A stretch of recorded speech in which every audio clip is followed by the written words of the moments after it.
ED ने। इतिहास में पहली बार ईडी ने माना है, स्वीकार किया है कि मेरा नाम गलती से चार्जशीट में डाल दिया। ये क्या मजाक है? ये क्या झूठी जांच है? ये क्यों नरेंद्र मोदी के इशारे पर ईडी नाच रही है?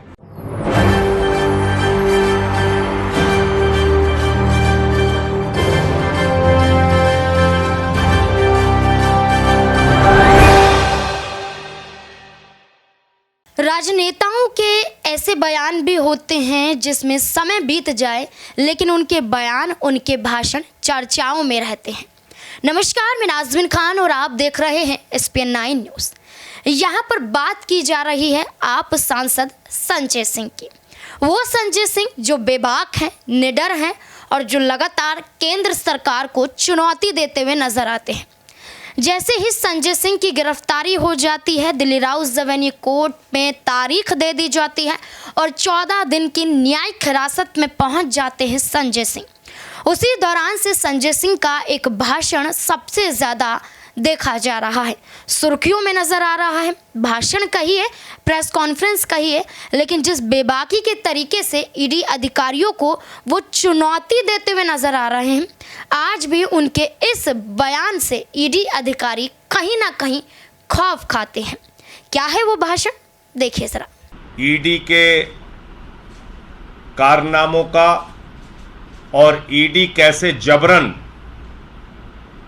गन पॉइंट पे प्रताड़ित करके, मारपीट करके, कान के पर्दे फाड़ के बयान ले रही है, इसकी सिलसिलेवार डिटेल आपके सामने रखी थी।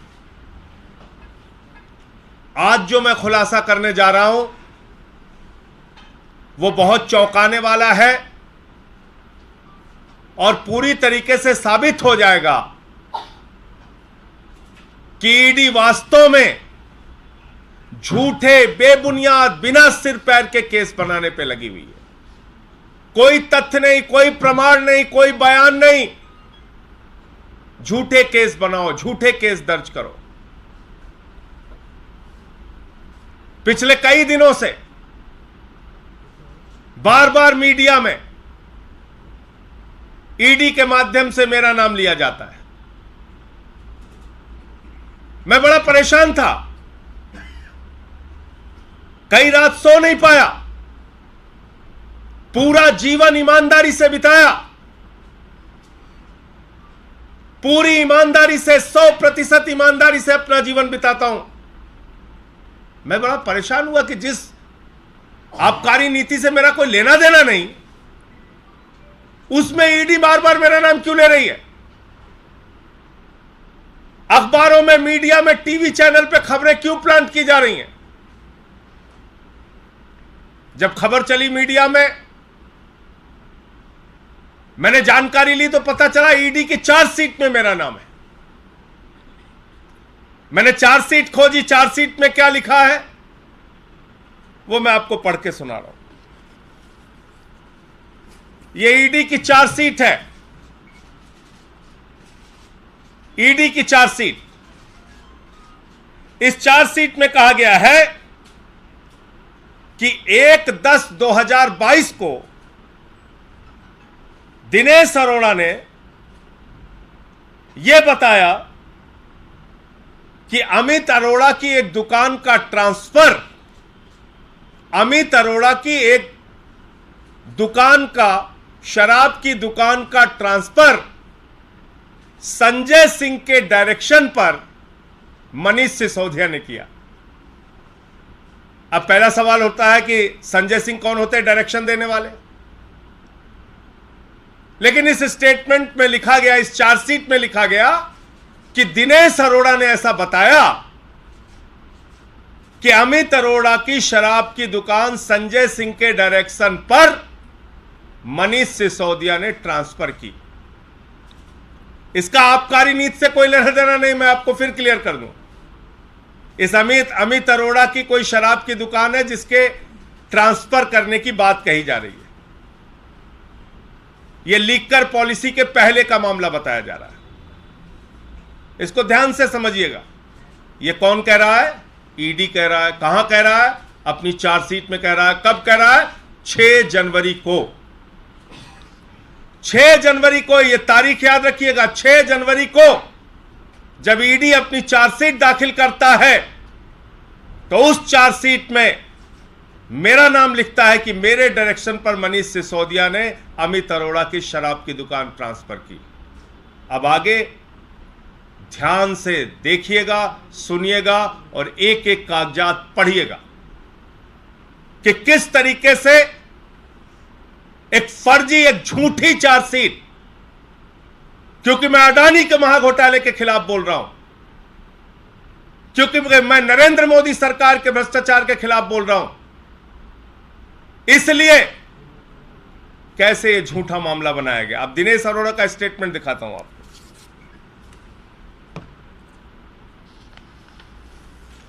यह है दिनेश अरोड़ा का स्टेटमेंट जो ईडी ने दर्ज किया। यह चार्जशीट है 6 जनवरी वाली और यह दिनेश अरोड़ा का स्टेटमेंट है। इस स्टेटमेंट में यह कहा जा रहा है कि एक्साइज कमिश्नर राहुल सिंह ने रूटीन वे में अमित अरोड़ा की दुकान का ट्रांसफर किया। इसमें संजय सिंह के नाम का कहीं कोई दूर दूर तक जिक्र नहीं। ईडी ने खुद जो 50 में बयान लिया दिनेश अरोड़ा का, उसमें संजय सिंह के नाम का कहीं कोई जिक्र नहीं। यह भी आपको उपलब्ध करा दूंगा। यह कब लिया गया? यह लिया गया 1/10/2022। जो चार्जशीट में डेट लिखी है वही डेट ईडी के द्वारा दर्ज किए गए बयान में लिखी है। अब और मजेदार बात आपको बताता हूं, देखिए कैसे झूठे मामले बना रहे हैं। अब न्यायालय के समक्ष जो सबसे तथ्यपूर्ण और सच्चा बयान माना जाता है, न्यायालय के समक्ष दिनेश अरोड़ा ने जो बयान दिया 164 का बयान, वो 164 का बयान क्या कहता है?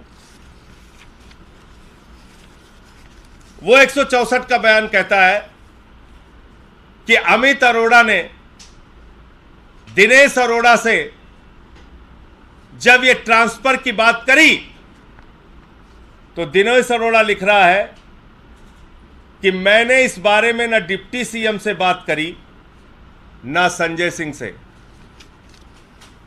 ये देखिए, ये माननीय न्यायाधीश के सामने दिया गया दिनेश अरोड़ा का बयान है।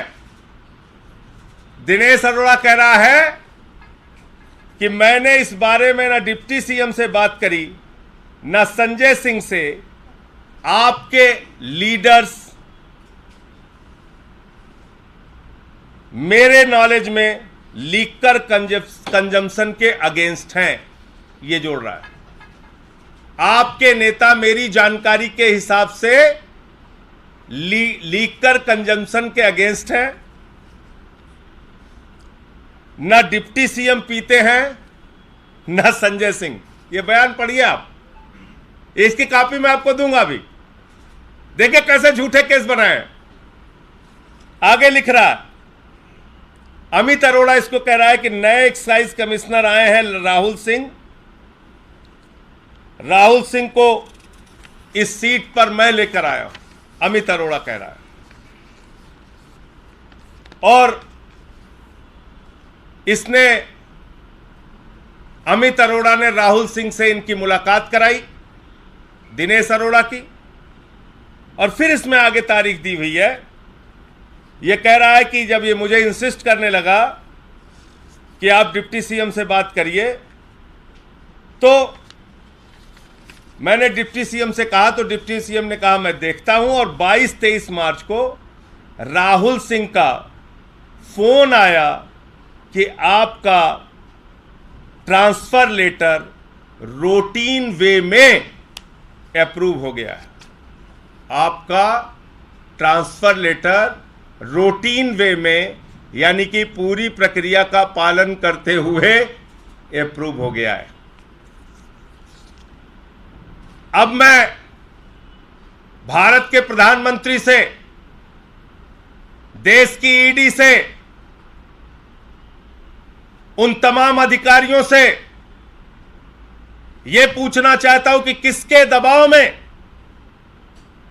जब बयान में मेरा नाम नहीं, न्यायालय के सामने दिए गए बयान में मेरा नाम नहीं, ईडी के सामने दिए गए स्टेटमेंट में मेरा नाम नहीं, तो ईडी के अधिकारियों की हिम्मत कैसे हुई कि उन्होंने चार्जशीट में मेरा नाम लिखकर मुझे बदनाम करने की कोशिश की, मीडिया में मेरे खिलाफ खबरें चलवाई, भारतीय जनता पार्टी के लोगों के द्वारा प्रायोजित पीसी कराई गई।